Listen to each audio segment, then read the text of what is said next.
depuis 2021, ce que peu d'Algériens et d'Algériens ne savent pas, c'est qu'ils sont devenus plus pauvres. Les Algériens, pour la première fois de l'histoire du pays, les Algériens et les Algériens sont devenus plus pauvres que les Marocains et les Tunisiens. Je dis bien, ils sont devenus plus pauvres que les Marocains et les Tunisiens. Quand on va voir le PIB par habitant, malheureusement, les Marocains s'en sortent mieux que les Algériens et les Tunisiens aussi s'en sortent mieux que les Algériens. Le PIB par habitant en 2021 en Algérie, il était de 3691 dollars par habitant. Au Maroc, il était de 3795 et en Tunisie, il était de 3007 dollars. Jamais le PIB par habitant du Maroc et de la Tunisie n'a été supérieur au PIB par habitant en Algérie. C'est la première fois. C'est-à-dire que les Marocains sont plus productifs en richesse que les Algériens. Et les Tunisiens, la même chose. Pourquoi? Parce que les richesses, les 163 milliards de dollars, plus de 20 à 30% c'est du pétrole et le gaz. Mais cet argent du pétrole et du gaz, malheureusement, n'a pas permis aux Algériens et aux Algériens d'améliorer leur niveau de vie. Il y a un décalage énorme entre ce que disent notamment les dirigeants algériens, à leur tête, Abdelmejid Tebboune, le président algérien, et un décalage par rapport à la réalité quotidienne, la réalité économique et socio-économique et financière de la population algérienne. Il y a un décalage énorme. Les uns, les dirigeants, à leur tête, Abdelmejid Tebboune, nous font croire que le pays avance, progresse, que son économie se diversifie, que des grands projets sont en cours. Alors que dans la réalité, les Algériennes et les Algériens subissent, qu'est-ce qu'ils voient, qu'est-ce qu'ils subissent, qu'est-ce qu'ils constatent? Une vie qui n'a jamais été aussi chère dans leur propre pays, un chômage qui n'a jamais été aussi élevé, des salaires qui n'ont jamais été aussi bas, une instabilité économique qui n'a jamais été aussi chronique et aussi dangereuse, une économie nationale qui n'a jamais été aussi paralysée, et des projets, aucune vision, aucun plan de redressement. Voilà ce que les Algériennes et les Algériens constatent. Mais le décalage, il est énorme. Maintenant, qui a eu raison? Qui a raison? Est-ce que c'est Abdelmejid Tebboune et ses ministres, ou là c'est le ressenti de la population algérienne? ناخذوا côté chiffres. حنا يا جماعه نستعرفوا بالارقام، حنا ما نتكلموش بالمشاعر. On va parler du côté chiffres. Beaucoup d'Algériens et d'Algériens ne savent pas qu'aujourd'hui, et c'est pas moi qui le dis, c'est la Banque mondiale, qui est l'organisme le plus crédible dans le monde en termes de statistiques. Et c'est lui qui fait les comparaisons entre les différents niveaux de développement des pays et le niveau de pauvreté et de qualité de vie des populations à travers le monde, à travers des statistiques confirmées, vérifiées, parce que la Banque mondiale, la majorité des pays membres de l'État de l'ONU, 193, 194 pays sont membres de la Banque mondiale, et qui regroupe l'ensemble des institutions bancaires du monde entier. Donc ils ont accès à toutes les sources les plus fiables, les plus crédibles, qui sont vérifiées, recoupées encore une fois. Elle nous informe que depuis 2021, ce que peu d'Algériens et d'Algériens ne savent pas, c'est qu'ils sont devenus plus pauvres. Les Algériens, pour la première fois de l'histoire du pays, les Algériens et les Algériens sont devenus plus pauvres que les Marocains et les Tunisiens. Je dis bien, ils sont devenus plus pauvres que les Marocains et les Tunisiens. Malheureusement, dans la presse algérienne, qui m'a dans la presse la presse algérienne ou la presse étatique, sur la presse privée, même sur les réseaux sociaux, personne ne parle de cette réalité catastrophique. Je dis bien une réalité catastrophique. Jamais, je dis bien jamais, dans l'histoire de l'Algérie, nous n'avons connu un déclin du niveau de vie et une détérioration de la qualité de vie et du pouvoir d'achat des Algériens et des Algériens. Nous sommes devenus depuis 2021, pour la première fois de l'histoire, plus pauvres, je dis bien plus pauvres que les Marocains et les Tunisiens. Alors, là, comme un exemple concret. Comment peut-on aboutir à cette conclusion? Je l'ai déjà dit, mais on va faire de la pédagogie. Il y a deux critères dans le monde, dans l'économie mondiale, qui ne sont pas des critères parfaits, ni crédibles à 100%, ni des critères complets. Mais ce sont les meilleurs critères pour déterminer le niveau de développement d'un pays et son niveau de richesse. C'est le PIB et le PIB par habitant. C'est la capacité de production d'un pays. Un pays qui est riche, c'est un pays qui produit des richesses. Si tu ne produis pas de richesse, tu n'es pas riche. Ensuite, est-ce que ces richesses sont bien réparties? Est-ce qu'elles sont suffisamment bien utilisées pour le développement du pays? Est-ce qu'elles ne sont pas détournées et dilapidées? Est-ce que les richesses elles sont produites de façon constante? Le PIB nous permet d'avoir la croissance économique d'un pays. C'est pour ça que c'est un indicateur incontournable. Parce que tu peux le critiquer, cet indicateur. Mais, réellement, qu'est-ce que tu produis comme richesse? Tu n'as pas d'autres critères mieux placé, plus parlant, plus évocateur ou le plus éloquent pour déterminer le niveau de développement d'un pays. Le niveau de développement d'un pays, c'est d'abord la création de ses richesses. Le PIB par habitant, il permet de déterminer le niveau de vie des habitants et leur productivité. Parce que qui crée la richesse? Ce sont les habitants d'un pays. Et quand on divise la richesse nationale par le nombre d'habitants, tu as une moyenne qui détermine, est-ce que les habitants de ce pays sont productifs ou là, est-ce qu'ils ont une bonne qualité de vie ou est-ce qu'ils ont un bon niveau de vie.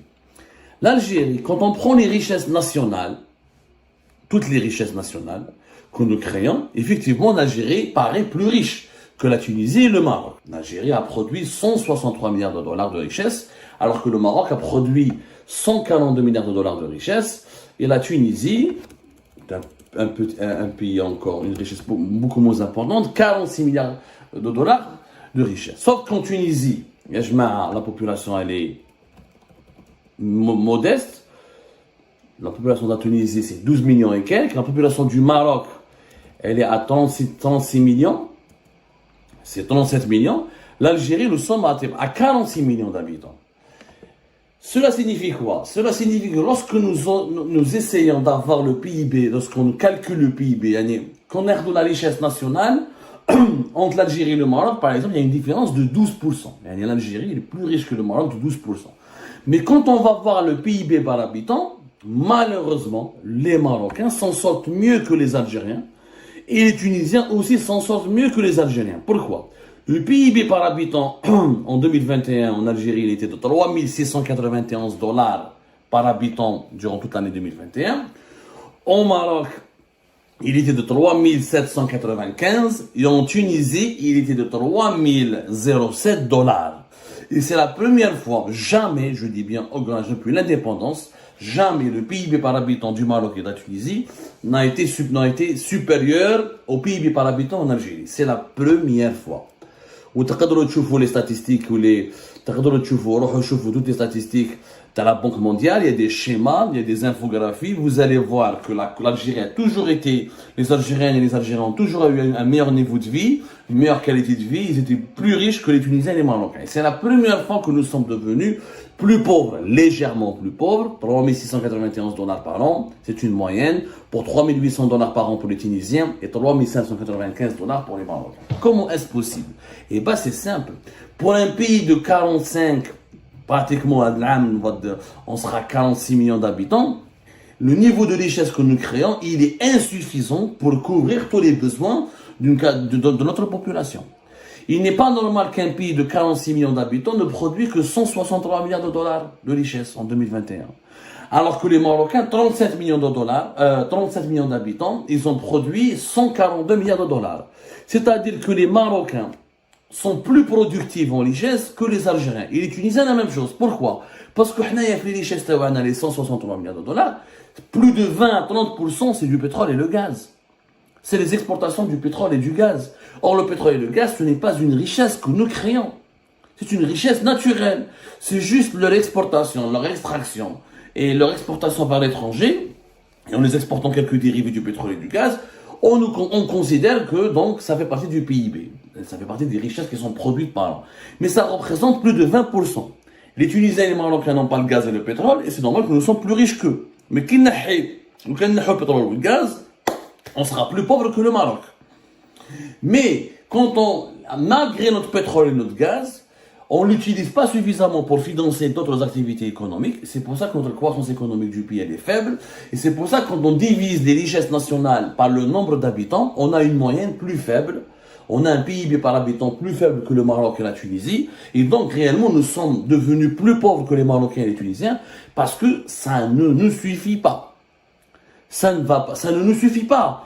Les 163 milliards de dollars créés en 2021 comme richesse nationale en Algérie, mais il faut neige. Maintenant, en 2022, C'est vrai que ça s'est amélioré. C'est normalement ça s'est amélioré parce que avec l'augmentation des revenus du pétrole et du gaz, nous avons gagné une cinquantaine de milliards de dollars par rapport à 2021, nous avons gagné 34-35 milliards de dollars. C'est-à-dire que normalement le PIB de l'Algérie, il faut les 170 milliards de dollars en 2022, il hague même jusqu'à 180 milliards de dollars. Où on a normalement le PIB, normalement, on estime que le PIB de l'Algérie, la richesse nationale créée en Algérie en 2022, elle sera de 187 milliards de dollars. Là, on va normalement redépasser. Là, on va dépasser le Maroc et la Tunisie, mais toujours, quand on divise le nombre des richesses créées par le nombre d'habitants, on va se retrouver avec une moyenne encore faible. Parce que le gaz et le pétrole Tana n'est pas suffisamment, encore une fois, utilisé pour financer le développement du pays. Normalement, à partir de notre gaz et notre pétrole, on développe l'industrie pétrochimique, on finance un bon secteur de l'enseignement supérieur pour créer des startups, un secteur de création de nouvelles technologies, on développe une industrie locale parce qu'on a l'énergie, on a le pétrole et le gaz et on crée des emplois. Et c'est comme ça que normalement nous allons devenir un pays émergent, un pays sur la voie du développement. Mais ce n'est pas le cas. En réalité, les chiffres, le PIB par habitant en Algérie, il est faible, il s'est affaibli, et c'est la première fois, ça s'est passé sous l'ère du régime Tebboune. Sous l'ère du régime Bouteflika, nous n'avons jamais eu un problème comme celui-là. C'est-à-dire que l'Algérie, sous l'ère Bouteflika, elle a fait toujours un PIB beaucoup plus élevé. Sur l'ère Bouteflika, par exemple, l'Algérie, en 2014, on a produit 213 milliards de dollars de richesse par an, jusqu'à 166 milliards de dollars, mais jamais, même la crise en 2018, la dernière année du mandat présidentiel de Bouteflika, le PIB, les richesses nationales créées pendant une année en Algérie ont atteint un niveau de 174, presque 175 milliards de dollars. Il y a la pandémie de la Covid-19 en 2020, mais l'économie mondiale a redémarré en 2021, en 2022. Bon, 2022, normalement, grâce au prix historique du pétrole et du gaz, dans la 187, mais jamais le système Tebboune n'a pu, en tout cas pour le moment, pratiquement pas, parce qu'il lui reste une année, créer autant de richesses qu'à l'époque de Abdelaziz Bouteflika. Parce que la production du pétrole et du gaz était meilleure à l'époque de Bouteflika, et parce qu'aussi, on avait une meilleure industrie, on avait une meilleure économie, on avait une meilleure production économique, alors que sur l'époque Tebboune, nous avons une production économique très très faible, et de plus en plus faible.